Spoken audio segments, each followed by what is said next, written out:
Mutton keema சமோசாவுக்கு keema ready பண்ண போகிறோம். அதுக்கு ஆயில் ஊற்றிக்குவோம். இப்போ சாப் ஆனியன் போடுறோம். கொஞ்சம் பச்சை மிளகா போடுறோம்.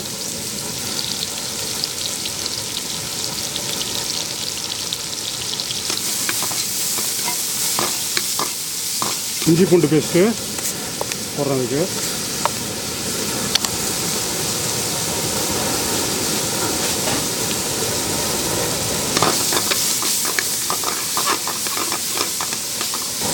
தக்காளி போடுறோம்.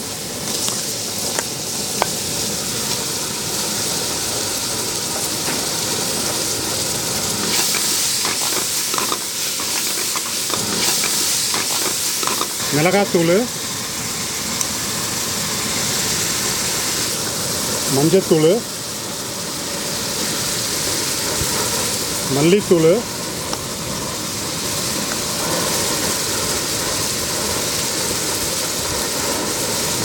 கரம் மசாலா,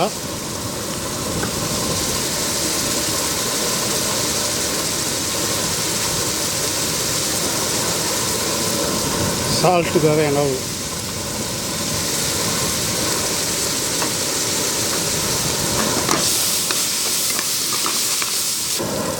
இப்போ கீமா சேர்த்து மிக்ஸ் பண்ணிக்குவோம். மட்டன் கீமா.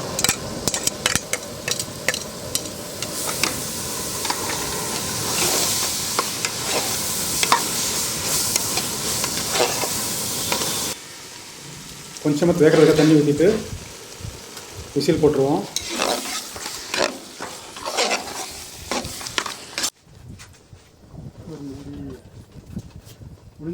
இப்போ மசாலாலாம் போட்டோம். இதை மூடி கீமா வேக வச்சுருவோம்.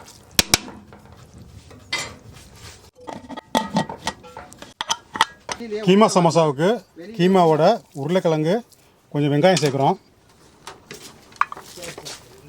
சேர்த்து நல்லா மேஷ் பண்ணிக்கிறோம்.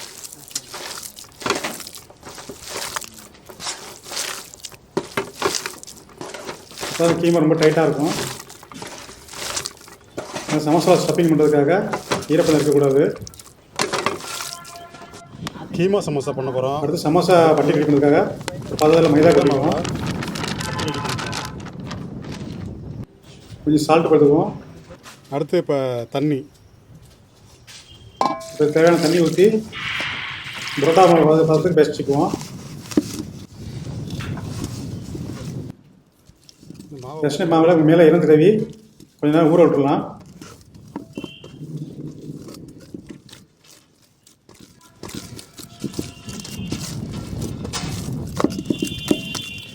மாவு ஊறட்டும். ஈரத்தண்ணி போட்டு ஊற விட்டுருவோம். ஊறின மாவை இப்போ ரெடி ஆச்சு. அடுத்து சின்ன சின்ன உருண்டையாக எடுத்துக்கலாம். இந்த சைஸ் போதும். உருண்டை பிடிச்சி வச்சுட்டு அதை சப்பாத்தி கட்டையில் ரவுண்ட் ஷேப் தேய்ச்சிக்குவோம். உள்ளே ஒரு ஸ்பூன் கீமா மசாலா வச்சுட்டு ஓரத்தை நல்லா மடித்து விட்ருங்க, கேப் இல்லாமல். இந்த மாதிரி ரெடி பண்ணி வச்சுக்குவோம். கீமா சமோசா மட்டன். இப்போ ஆயில் மீடியம் ஹீட்டில் போட்டு நல்லா பொரிச்சு எடுத்துக்குவோம். ரொம்ப ஆயில் சூடாக இருந்தாக்கா கருகி போயிடும்.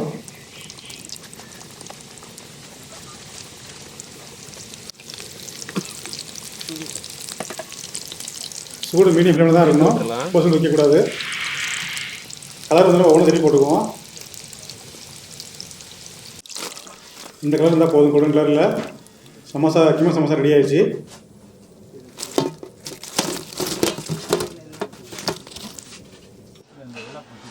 மாஸ்டர் 1000 கன்று பார்க்க போகிறேன்.